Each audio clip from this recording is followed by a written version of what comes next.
बिस्मिल्लाहिर्रहमानिर्रहीम। अस्सलाम वालेकुम viewers. Most important MCQs of linear algebra की सीरीज़ का ये लेक्चर नंबर 5 है। क्वेश्चन नंबर 1 है हमारे पास, if M is a skew symmetric matrix then M transpose is. M हमारे पास कोई स्क्यू सिमेट्रिक मैट्रिक्स है, तो एम का ट्रांसपोज जो है वो किसके बराबर होगा, ये पूछा गया है हमसे। तो स्क्यू सिमेट्रिक मैट्रिक्स ऐसे मैट्रिक्स होते हैं जिनमें जिन मैट्रिसेस का ट्रांसपोज लेने से वो अपने नेगेटिव मैट्रिक्स के इक्वल आ जाते हैं। अगर एम एक स्क्यू सिमेट्रिक मैट्रिक्स है तो एम ट्रांसपोज जो है वो माइनस एम के बराबर होगा। इसका जो करेक्ट ऑप्शन है वो सी है।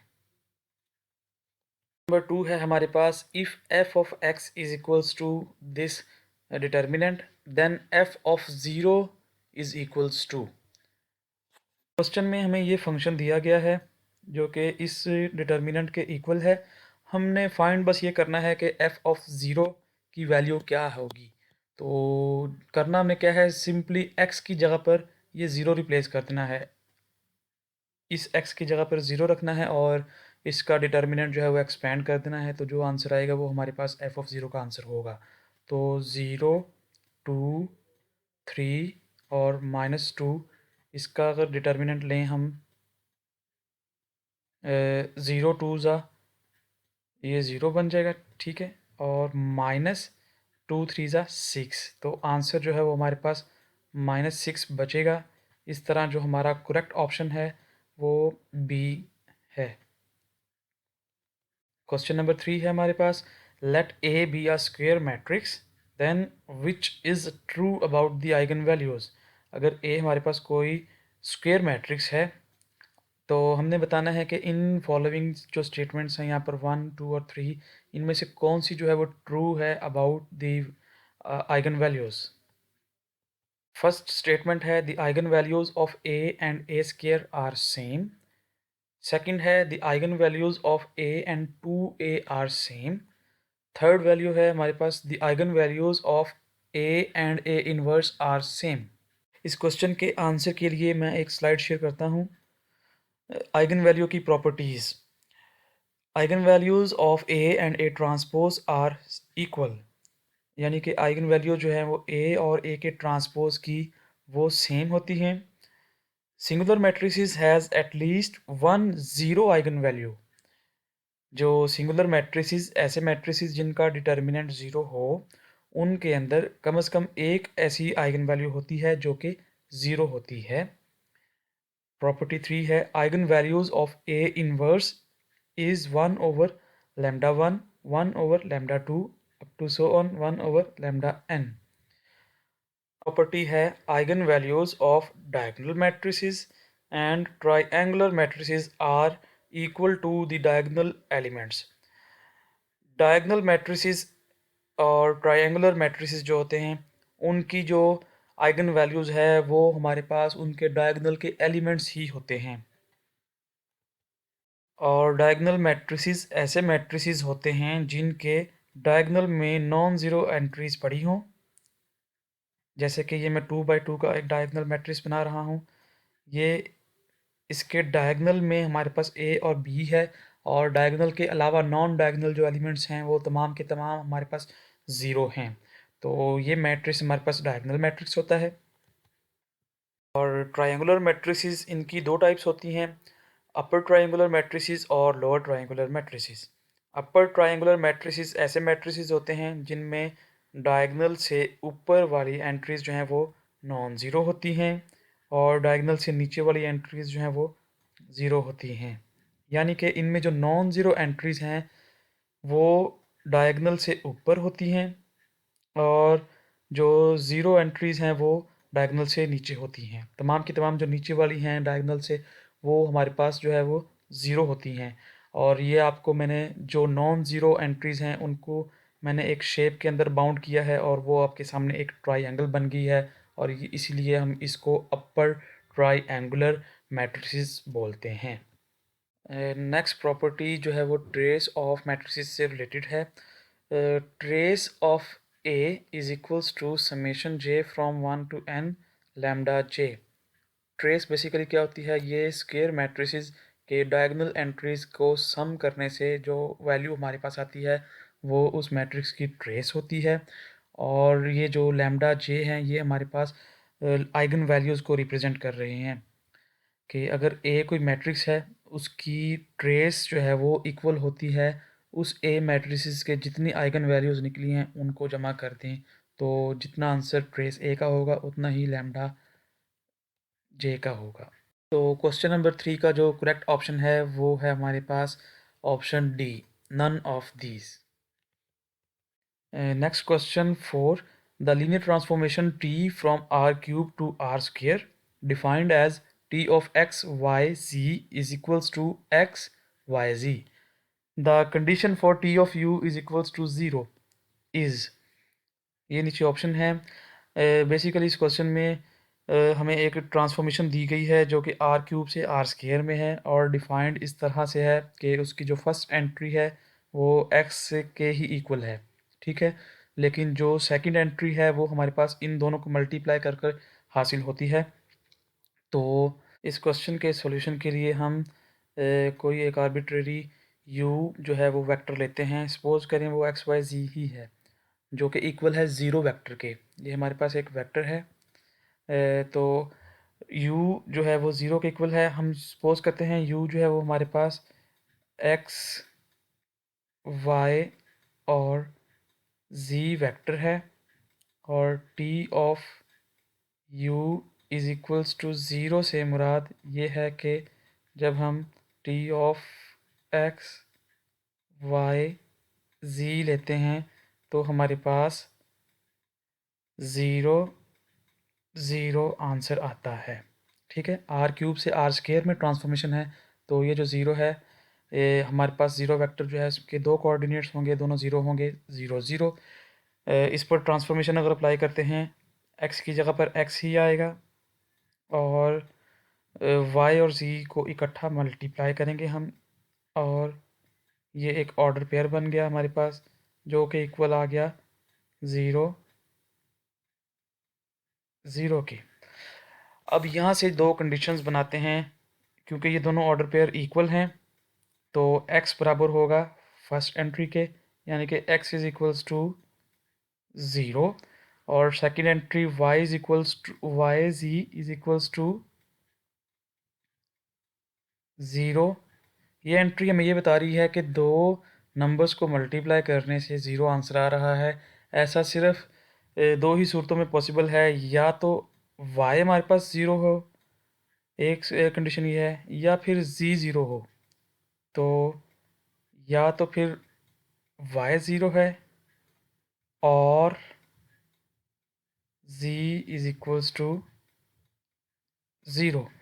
तो ये कंडीशंस हमारे पास बन गई, x is equal to zero and y is equals to zero और z is equals to zero. तो इसका जो करेक्ट ऑप्शन है हमारे पास वो है B. Question number 5, a vector space R cube generated by four vectors will be. Vector space है आर क्यूब जिसकी डायमेंशन है 3 और उसको जनरेट कर रहे हैं फोर वेक्टर्स।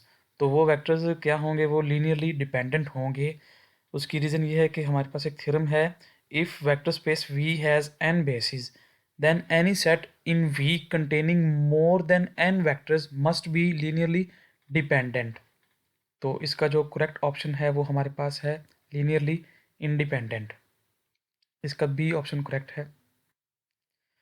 6 है हमारे पास, if X Y and Z are three matrices of the same order then X transpose plus Y transpose plus Z transpose is equals to. Option A X plus Y plus Z, option B minus into X plus Y plus Z, C option है हमारे पास X plus Y plus Z का whole transpose और D है none of these. इसका जो correct option है वो है हमारे पास सी। Number 7, if X is a square matrix of order n and rank n minus 1 then rank of adjoint of X is। इस क्वेश्चन में हमें एक स्क्वायर मैट्रिक्स दिया हुआ है और जिसका ऑर्डर बताया गया है कि वो n है और उसका रैंक जो है वो n माइनस वन है। और पूछा हमसे ये गया है कि हमने रैंक बताना है एडजॉइंट ऑफ एक्स का। तो इसके लिए कंसीडर करें 2 by 2 का मैट्रिक्स,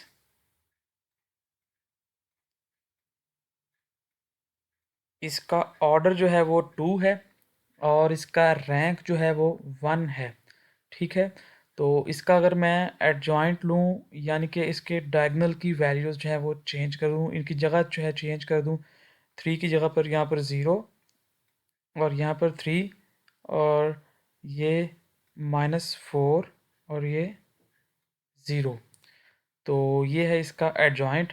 तो एडजॉइंट का जो रैंक है वो क्लियरली 2 है, यानी कि दोबारा से n आ गया।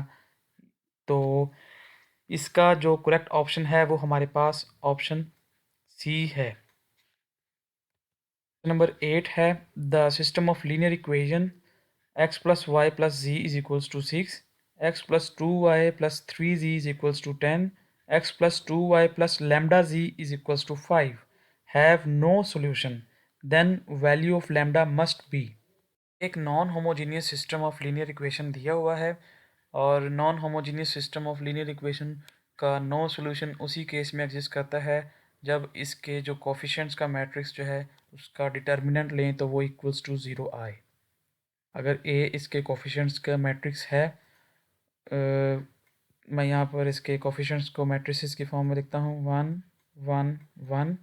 ये इसके कोफिशिएंट, इनके कोफिशिएंट्स जो हैं वो 1 2 3 है और इस इक्वेशन के जो कोफिशिएंट्स हैं वो 1 2 और लैम्डा है। ये डिटर्मिनेंट इक्वल उसी सूरत में आ सकता है जब हमारे पास यहाँ पर 3 हो, फिर हम R2 को R3 में से माइनस करेंगे तो हमारे पास लास्ट रो जो है वो 0 हो जाएगी। और डिटर्मिनेंट की ये प्रॉपर्टी है कि अगर कोई रो हमारे पास 0 है डिटर्मिनेंट के अंदर किसी मैट्रिक्स की, तो उसका जो डिटर्मिनेंट है वो 0 होता है। तो इसका जो करेक्ट ऑप्शन है वो है हमारे पास option C. Question number 9. Lines in space that which don't intersect or nor parallel are called। कि स्पेस के अंदर ऐसी लाइंस जो कि इंटरसेक्ट भी ना करती हों और पैरेलल भी ना हों वो क्या कहलाती हैं? इसका करेक्ट ऑप्शन है स्क्यू लाइंस। ऐसी लाइंस जो कि इंटरसेक्ट ना करती हों और पैरेलल भी ना हों, ऐसी लाइंस स्पेस के अंदर स्क्यू लाइंस कहलाती हैं। Let V is equals to M22 be a vector space of all 2 by 2 matrices. Let U consist of those matrices whose second row is 0 and let W consist of those matrices whose second column is 0. Then the dimension of U plus W is। इस question में हमें V एक vector space दी गई है और U और W कोई उसकी सब स्पेसेस दी गई हैं। जो U है उसमें हमारे पास सेकंड रो जो है वो 0 है, यानी कि जो फर्स्ट रो है वो नॉन ज़ीरो है। ए बी और ये वाला 0 0, ये है हमारे पास U। और जो W है वो हमारे पास ऐसी मैट्रिसेस हैं जिनके सेकंड कॉलम जो है वो 0 है। A and B and this one is 0 0। तो इसकी डायमेंशन हमें पूछी गई है U प्लस W की। तो dimension of U plus W ये बराबर होगी dimension of U plus dimension of W minus dimension of U intersection W। तो अब हम देखते हैं डायमेंशन U की क्या है, डायमेंशन W की क्या है और इनके इंटरसेक्शन में क्या आ रहा है। तो क्लियरली यू जो हमारे पास U है उसकी डायमेंशन है 2 और इसकी बेसिस के जो एलिमेंट्स हैं वो हमारे पास हैं 1 0 0 ज़ीरो, और जो दूसरा एलिमेंट है बेस का वो है 0 1 0 0। ये इसकी यूजुअल बेस है इस टाइप के मैट्रिसेस की। इसी तरह से W की भी हमारे पास 2 डायमेंशन है, और इसकी भी जो बेसिस होंगी यूजुअल बेसिस, वो हमारे पास पहले यहाँ पर आप ले लें 1 0 0 0, और जो दूसरी इसकी बेस होगी इसकी जो वो होगी 0 1, सॉरी यहाँ पर भी 0, और ये 1 और 0। तो इसकी डायमेंशन 2 प्लस W की डायमेंशन भी 2 माइनस इंटरसेक्शन में देखें ज़रा इनमें कॉमन कौन सी बेस है, तो ये एक कॉमन है, ये दो डिफरेंट हैं और ये एक कॉमन है। तो dimension of U intersection W हमारे पास 1 है। तो 2 प्लस 2 4, 4 माइनस 1 3। इसका फिर जो करेक्ट ऑप्शन होगा वो हमारे पास C इसका करेक्ट ऑप्शन है।